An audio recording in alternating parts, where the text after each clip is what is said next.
listening to Blue Jays Nation Radio with Cam Lewis and Tyler Yaremchuk, a member of the Nation network of podcasts and delivered by DoorDash. Episode 89 of Blue Jays Nation Radio. Tyler Yaremchuk and Cam Lewis with you. Coombsy, another L. I know it's not technically back-to-back series losses because they split against Baltimore. Or sorry, it's not technically 3 straight series losses because they split against Baltimore, but it feels like 3 straight series losses because the split against Baltimore is basically an L. Things didn't get better against the Chicago White Sox for our beloved Toronto Blue Jays. No, we're in the exact same situation now where we're feeling good about avoiding a sweep. That's how we felt against the Yankees. They pulled off the epic comeback. It was very exciting. And then apparently they were going to go into Chicago with all the momentum. Mm-hmm. But then they wound up losing 2 games and they avoid the sweep on Wednesday. But I don't know. It wasn't a terrible series. It was more of a frustrating one. It was especially that second game. That was an infuriating experience. Just awful. Yeah. Even the first game, Biggio hits that dinger in the 9th and you're like, all right, they got it within 1. The top of the order is coming up. It really felt like that was going to be a moment where, they pull out a big win. We talked about them keeping the momentum going from that win against New York, them finding a way to have a 9th inning comeback in game 1 of that series against Chicago. That would have done that. Instead, no, you don't get it. And whatever, you can never blame a team for not pulling off a miracle comeback. But then it's looking back on game 1 is more frustrating because of how the Jays blew it in game 2 of that series. And we're going to get into that with 3 up, 3 down here. I know. Yeah. Let's start with the bullpen actually. Cause that's from game 2 and that's just beyond annoying. How you don't find a way to hold on and win that baseball game when you had so many chances to win that baseball game. You look at the box score and there's 3 blown saves written down. That cannot be happening to a team that has World Series aspirations. Yeah, it was super disappointing to see because, on the last podcast, we were praising the fuck out of Jordan Romano for his excellent save against the Yankees. Yeah. And then he comes in, there's a 2-run lead there in the 9th inning. The Blue Jays have given him with their kind of late game 8th inning rally. And it was surprising to see. It was 2 outs. He was right there and then just completely imploded. And then, Tim Mesa comes in, they score their ghost runner, and then he allows the ghost runner to score. And then all of a sudden you're in a situation where you have to use Matt Gage in the extra innings. And to be fair to Matt Gage, he's been quite good since coming up, but that's not really who you want to be using in these do or die situations. But that's just the reality with the Jays bullpen right now is there aren't very many options that are getting outs. And in all 3 games, we saw the bullpen was bad. And you talk about the near comeback in game 1. Well, after Jose Barrios had his terrible start in which he only goes 4 innings, David Phelps comes in for mop-up duty and allows 2 runs in the 5th inning. And the 2 runs in that inning wind up being the difference, and the Blue Jays can't execute the comeback. And then in the 3rd game, they have a 9-1 lead. Phelps again comes in, allows a run. Then Adam Simber comes in. He only gets 1 out. The only reliable reliever the Blue Jays had this entire weekend was Trent Thornton, who came in and scored. He throws 2 scoreless innings in the first game. That's what allows them to kind of do this comeback. And then in the 3rd game, he cleans up Simber's mess. And the White Sox had the tying run at the plate. Yeah. And Thornton was the only guy that was getting people out this week.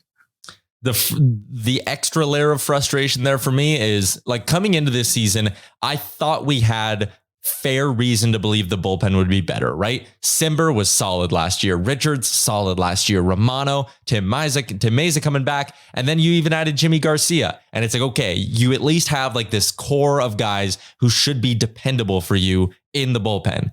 And in that loss where the bullpen's at fault again, you had all your dependable guys. It's not like it was, okay, we had to use the bullpen the last 3 games. Our big guns were great. We can't use them tonight. We need to try get through with our list of B or C level relievers. It's no, man, you went Simber, Garcia, Romano. That's your recipe for winning ball games is to go Simber, Garcia, Romano. And those 3 didn't get it done. That just adds another layer to how badly they need to go out and get a bullpen arm quick. You cannot keep waiting because it's actively costing you baseball games. No, there's no real reason to keep waiting. It was right around this time last year they went and made the Simber trade with Miami in the first place. That was on June the 29th. They traded Joe Panik and a random prospect for Simber. That's a great trade. About a week later, at the beginning of early in July, they go and get Trevor Richards. That's in a kind of a different trade. It's a change of scenery trade where they give Milwaukee Rowdy Tellez and they got Richards and the prospect Bowen Francis back. So two kind of different trades. And To be fair to the Blue Jays, it's a bit of a different situation this year because there's an extra playoff team in each league. So teams are slightly less inclined to sell.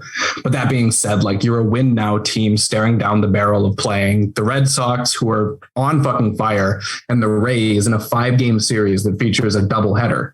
Like, that's 8 huge games against teams that are within like a game or two of you in the division. Like, you have to be winning those games and you can't be blowing them. So even if it costs a premium because less teams are selling, you have to pay the premium and go out and fix this mess. This is the time they did it last year. They have to do it again.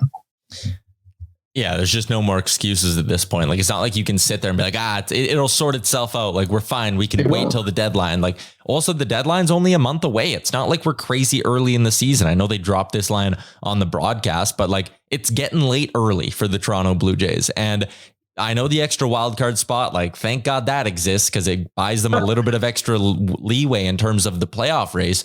But, you know, when you look at one of Cleveland or Minnie are likely going to win that division, the other one's going to be a wildcard team. And then you basically have Toronto, Boston, and Tampa, like between the leftover team in the AL Central there and Toronto, Boston, Tampa, one of those teams is going to miss.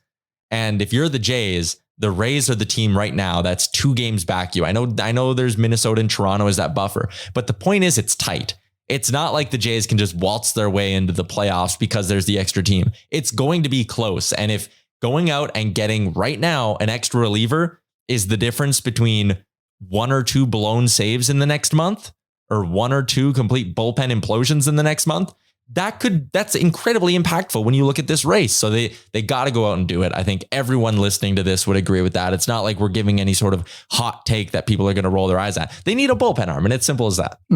Yeah, the only way that I would have sat here and argued that is if Nate Pearson were in Buffalo killing it, striking everybody out, and looks like he can come up and be the game-changing arm the Blue Jays need. Well, it looks like that's not going to happen because Pearson left his most recent rehab outing in AAA Buffalo with some kind of injury.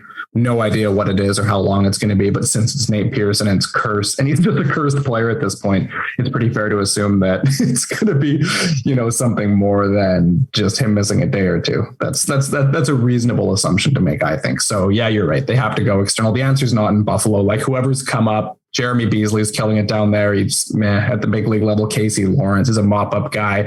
Max Castillo allows 2 home runs in his first outing. Like, I get it's the Yankees, but there really just isn't an arm down in AAA Buffalo where you're like, you know what? Yeah, this guy can come up and pitch in the 7th inning. It's just not there. It's not there. The second down we have for 3 up, 3 down is the absolute ump show we saw in game 2 of that series. That's one of the most mind-blowing performances behind the plate I think I've ever seen in my time as a baseball fan. I know those Twitter accounts have been breaking down. There's all of them with the ump scorecards and stuff, but he was 84%, 83% or some dumb shit like that. Like, how are you that bad? And that call on Santiago Espinal that went viral is one of the most egregious strike calls I think I've ever seen in Major League Baseball. It was just weird watching because, now, to be fair, I'm not going to say the Blue Jays, it obviously didn't help them, but I'm not going to say the Jays lost that game because of the umpiring, because the umpiring was bad for both teams. I think it was more bad for the Jays than the White Sox, but the Jays pitchers were even getting some weird calls where it's like, it's not even like an inch or 2 outside the zone. It looked like it was like 6-7 inches, like outside. Santiago Espinal, like you said, was the guy who just kept on getting the worst of it. Like, pitches that were well out of the box, like slightly below his knees, or like being called a strike. It seemed like everything the pitchers threw at him, if it was anywhere near the plate, if the catcher didn't have to like dive to catch it, that it was going to be called a strike against Santiago Espinal. And I have no idea how he didn't lose his fucking mind in that game. I would have, he stayed so stunningly composed. Because I feel like it's just so bad that you can't help but like chuckle at it in your head and be like, wow, like I'm actually getting jobbed that bad. The Twitter account Ump Scorecards, Doug Eddings' total run impact of 5.89 runs in a single game is the 5th highest of all time. The 5th worst umpired game ever was that game, game 2, Chicago-Toronto in the middle of June. Like, I couldn't believe it. How many other Jays games are on that list? Do you have the list of the worst games of all time, or did they just say it was the 5th? I just read their tweet. Because I remember there was a list earlier this season, and I probably looked at it in early June or late May, and it had the worst umpire games by their impact this season, and the Blue Jays had like 3 of the top 6. Because one of them was the one in New York where Jimmy Garcia got kicked out. And then there was the other one at home in Toronto when Vladdy tagged a guy on his way home and he didn't get called out. And there's been a whole bunch of bad strike zone games too. But if you go purely by strike zone and called wrong on the umpscorecards.com, the top 2 games this season for most incorrect calls was game 2, Chicago-Toronto, and then Toronto-Oakland as well with Jeff Nilsson when he missed 22 calls. I remember that one. That's the weird strike zone game. Yeah. Toronto has definitely been impacted by umpires a few times this season. And how good was it to see Guillermo Martinez go out before the game? And like, Dan said it on the broadcast. Guillermo doesn't typically do the lineup cards. So he was clearly sent out there for one reason, and that was to give Edding a piece of his mind. Do you think they just sat around and picked who was going to do that? Do you think Guillermo was like passionate, like, I want to do this, I want to tell this guy off? Or was it more like maybe Charlie or Pete Walker are more likely to be suspended, that kind of thing? Like, what do you think went into that? I was going to say the suspension thing. I feel like Guillermo has the leeway as a guy who, he hasn't been kicked out this season or anything like that. Been kicked out. Charlie's been kicked out 4 times and Pete's been kicked out twice. Yeah. I feel like if Pete, after getting kicked out in game 2, went out there for game 3 for the lineup card, there either would have been fist thrown, suspensions, or both. Like, I just don't feel, I feel like Guillermo, maybe they trusted a little bit more to just like go out there, say his piece, get kicked out, sit in the clubhouse, and like, it's over. I feel like Pete, maybe you don't want him to push his temper that much. Guillermo got his money's worth out of it. Like, he went in there and he was like poking him in the chest and getting up in his face. It was great to see it. It definitely fired the Jays up for the 3rd game because they went nuclear, man. Like, it was the best game they played in quite a while. The defense was excellent. We'll get into that. Actually, we'll save the game 3 talk for just a second. But circling back for our 3rd down, another rough outing for Jose Barrios, who continues to just be inconsistent for the Jays this season. And it's so disappointing because you get him, you acquire him, you sign him, and you think perfect. Like, that's one of those worry-free spots in the rotation. It's been anything but. Like, he was good against Detroit a couple of weeks ago. And then it was, a mess start against the Orioles where he gave up 3 earned to Baltimore, which and even though he went 7, I'd like to see him not give up 3 earned to the Orioles. And then he just implodes again against the White Sox. It's just, do you see anything here? Is there any rhyme or reason to this? Or is this just a guy who's struggling?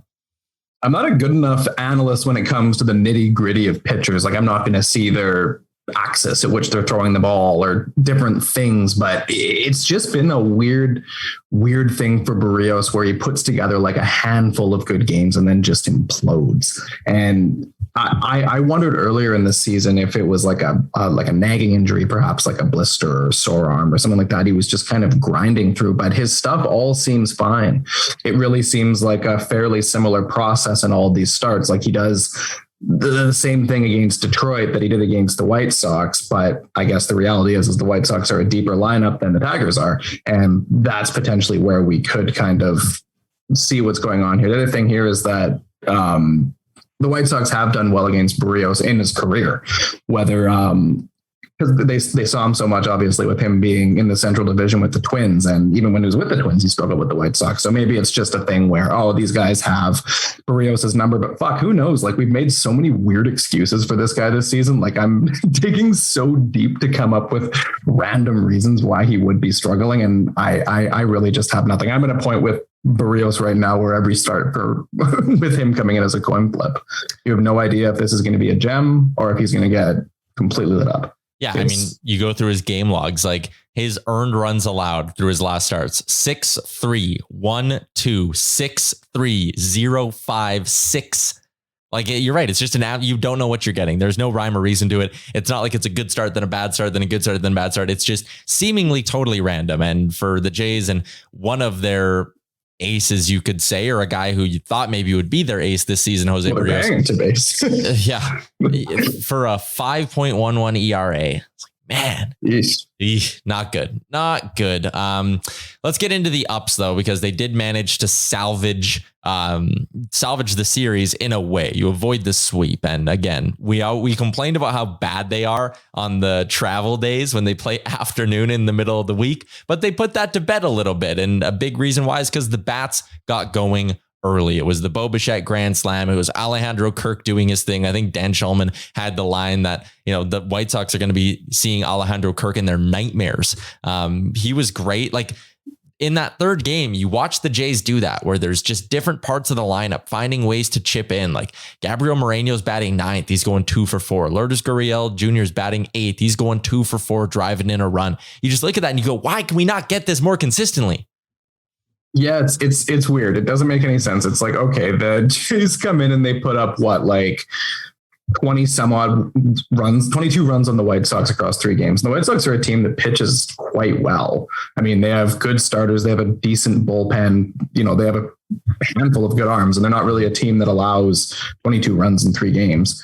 And the Jays come in and do that to them shut down by the Yankees. That's one thing, whatever. After they had kind of an up and down go with the Baltimore Orioles, like there's that one game where they only scored 2 runs on Baltimore. And you're like, what the fuck is happening? It's kind of the same thing with Barrios. It's like each game, you really just don't know what's going to happen or who's going to show up. The weird thing with the Jays is they're a righty heavy lineup, and you'd think they'd struggle with, power right-handed pitchers. That makes sense. But then throughout the weeks, we've seen them struggle with just like guys that throw junk, guys that throw soft like lefties. It's shocking. But then they have games like they did on Wednesday where it looks like, yeah, this is the lineup from last year. This is the lineup from 2015. I guess ultimately at the end of the day, at least they are coming through significantly more often than not now. Whereas back in April, we were like, are they ever going to wake up? At least more often than not, they're going. So I don't think the offense is really all too much of a concern. The pitching is definitely what worries me more at this point than the bats. 100%. And I mean, it was great to see them come alive in a winning effort in the third game against Chicago, but they were good. I mean, they scored 13 runs in the first 2 games. Like if the pitching comes through, we're sitting here talking about a series where the Jays bats are tremendous and they probably sweep the White Sox again, but it just wasn't meant to be. The pitching didn't hold up for them.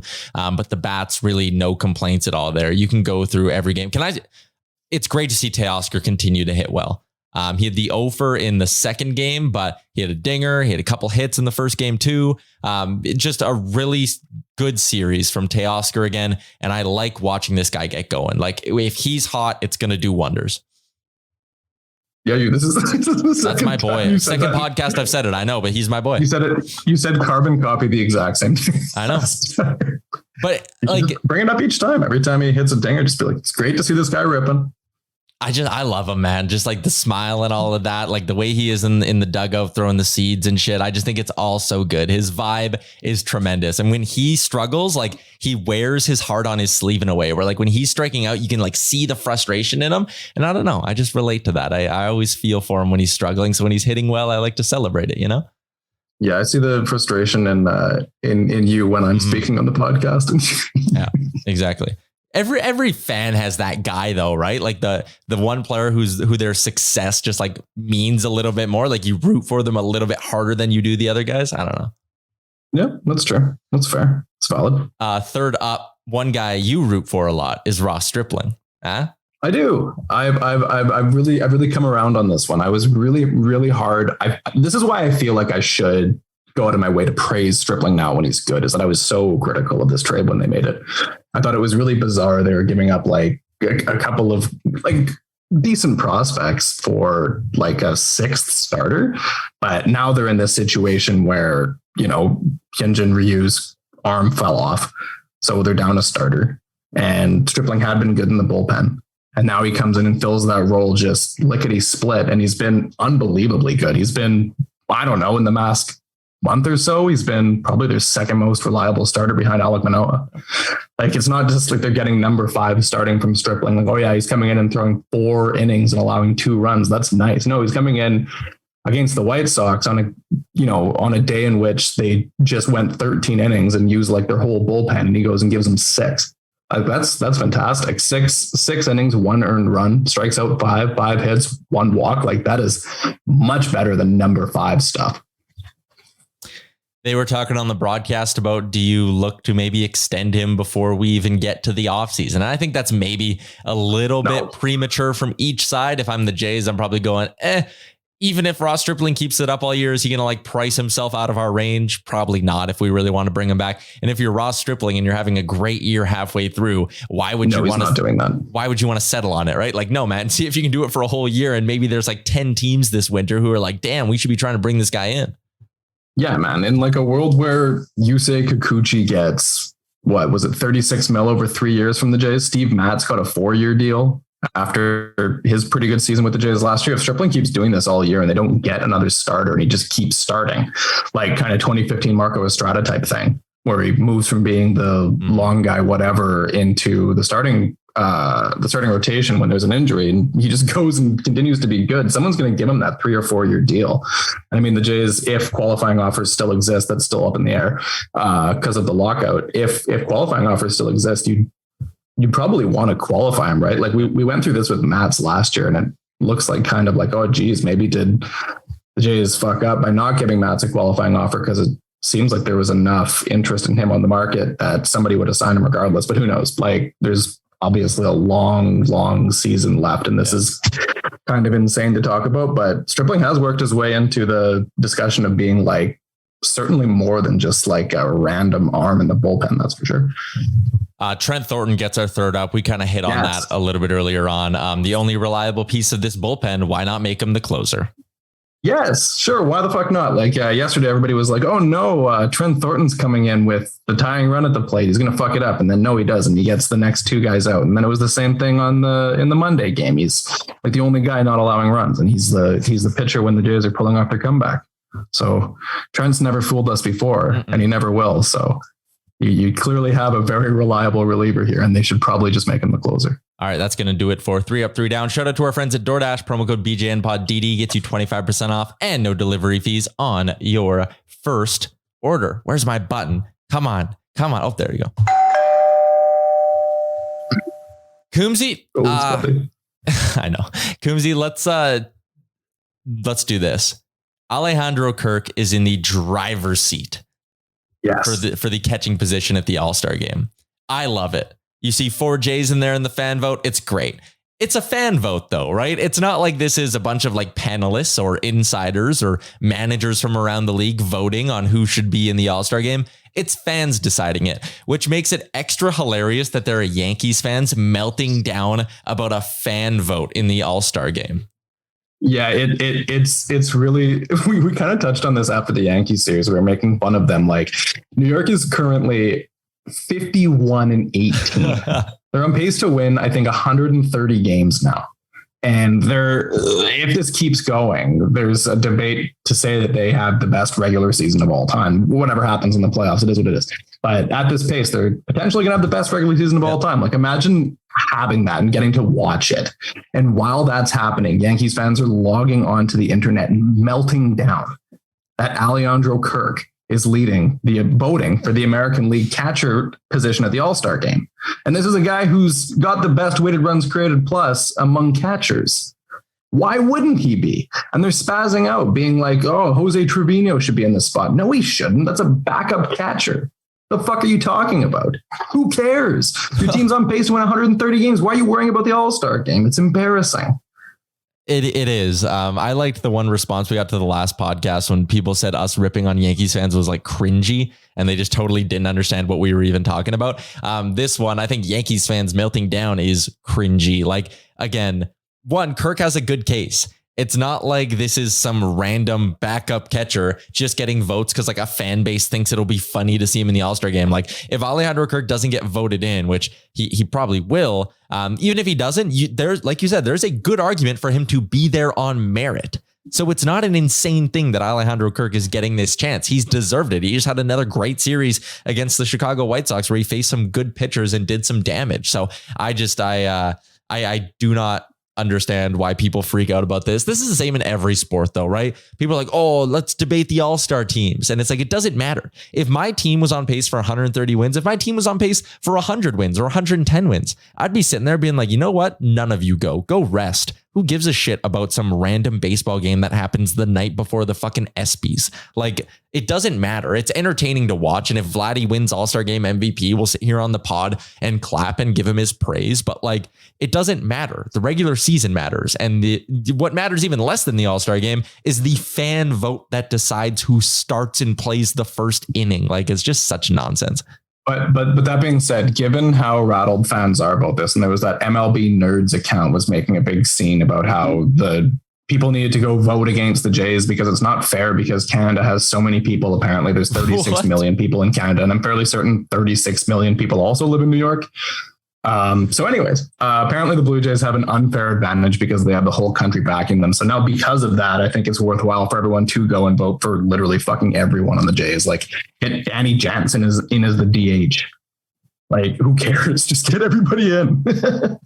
do like Kansas City in 2015. Was it 2015 or 14? I think it was 15. They hosted the All-Star Game and they got everybody in. Like, the only non-Kansas City guy was like Mike Trout. They had Omar Infante, Kendrys Morales. Like, the one guy that didn't get in, I think, was Alex Rios.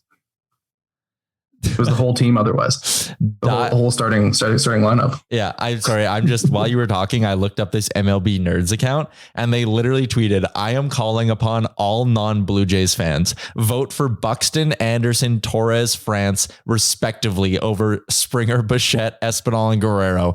Don't let non-deserving players win because they're backed by a country." Non-deserving players? What? Like, Vladdy Jr. is one of the faces of baseball. Yeah, like, what do you George Springer, like, what are we talking about here? Like, this isn't when the Canucks fans were trying to get Rory Fitzpatrick into the All-Star game. You know, this is the face of baseball, another star young shortstop, a guy that just signed a $150 million contract. Sure, you can make the argument for Espinal, I guess, but fuck, he's a random breakout guy having a good season. Like, it's cool if people are trying to get him into the All-Star game. It's a cool thing. It's more interesting than seeing whatever Yankee, Gleyber Torres there. Like, okay, what? And then this guy goes and tweets out his ballot, which is all the Yankees starting nine. Like, all right, big guy. Anyways. What a nerd. Yeah, what a nerd. Nerd. Let's get into our look ahead, brought to you by our friends at PointsBet Canada. The Jays bats were solid against Chicago. They're going to need to continue to be solid because there is a game on Saturday where the Jays will be sending Yusei Kikuchi to the bump and the Brewers are responding with Corbin Burns. Bit of a mismatch, little bit. Hey, wait, to be fair, in last Sunday's game, the Blue Jays sent Yusei Kikuchi up against Garrett Cole. Wait, was it Garrett Cole? No, it was Luis Severino. That's what it was, right? Yeah, okay, that's not quite as extreme. Never mind. I take it back. I just think you look at that matchup and it's like, ooh, it's hard to imagine the Blue Jays winning that game. I was trying to throw Yusei Kikuchi a bone and be like, well, he's come through for them in the past, but no, that's yuck. We get to see our boy Rowdy Tellez. Yep. Rowdy has become a pretty good hitter. He's still kind of Rowdy Tellez. He's pretty inconsistent. He's got a 795 OPS. He's hit 11 bombs. His strikeout to walks is what's gotten quite a bit better. He's got 54 strikeouts to 23 walks. I remember even when things were going well for him on the Jays, it was lots and lots and lots of strikeouts. Like in 2021, it was, before they made the trade, 33 strikeouts to 9 walks. And that's kind of what made it difficult to keep trotting him out there. The other challenge for the Jays with Rowdy Tellez was they couldn't really operate with him just being the DH at all times because they don't really do the traditional DH thing. They like to rotate a guy, whether it's Springer, Bo Bichette, Gurriel, Kirk now, because you have 3 good catchers on your roster. It was just never going to fit. It's just unfortunate that Trevor Richards has completely fallen off a cliff because last year that trade was like, oh yeah, you know what? Like both teams got a good player here. Both guys are contributing, but now Richards is a pumpkin and Tellez is exactly what the Blue Jays need. So that sucks. But the reality for Rowdy is there just wasn't a fit with Vladdy at first. So be happy the guy's doing well. Yeah. He's a cool dude. Yeah, as much as you'd love to have a lefty bat like Rowdy in your lineup, I would argue that using the DH is more of a rest spot for guys and ways to wiggle in all your skilled catchers. I think that's just a better use of the position. Do they need a lefty bat on their bench? Yes, that would benefit them. But it just, if you want to use hindsight, sure, you can sit there and be like, they should have never done that deal. But last year probably looks a lot differently if you don't have Trevor Richards as a solid option in your bullpen. So it's, looking back on it, sure, maybe the Jays lost the deal, but last season, no one was saying that. So it's kind of just whatever. It's a revisionist thing. The Jays going Manoah, Kikuchi, Barrios this weekend. For me, the big pressure is on game one. You got to win the start where you have Alek Manoah on. And, if that means the offense has to score 7 because Manoah gives up 4 or 5, sure. If that means the offense only needs to score 3 because Manoah's great, which I fully expect him to be, absolutely. Don't care how it even gets done. If Manoah's great or not is my point. But you need to win that game. Probably the one game this series where you have the advantage on the bump. Yeah, you have. Yeah, that's the one where you're like, okay, we're going to pull this because then, like you said, it's the Kikuchi and Burns game, which, that might be a day to take off. And then Sunday it's Barrios. So Lord knows what you're going to get in that start. You might get 7 innings and 13 strikeouts, or you might get 4 innings and 5 earned runs and 1 strikeout. Who knows what you're going to get? Something in the middle, maybe. But Manoah's the game you got to win there. You also would really like to win this series, given you just lost to the White Sox. You want to go 3-3 on the trip because you're staring down the barrel of 3 against the Red Sox and then 5 against the Rays. A 5-game series against the Rays. Terrible times. Kikuchi versus Burns. I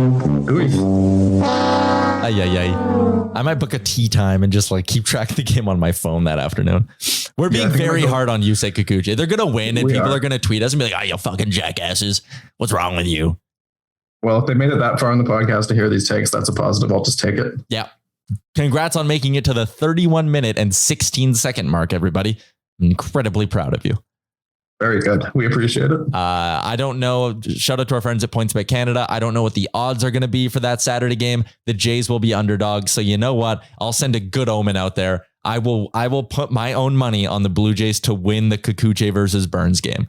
Are you going to? Yeah, I'll do it. I'll do it for the people. I feel like I put out bad vibes by playing the Price is Right losing horn when I said the matchup. So I'm gonna put good vibes out there. I'm gonna bet on the Jays to win, and I'll do a same game PointsBet Canada parlay with Kikuchi over 3.5 strikeouts. So there you go. No, you gotta do something crazy. Be like a 3-way parlay that's like the Jays win, Kikuchi goes more than 5.5 innings, and he strikes out more than 8.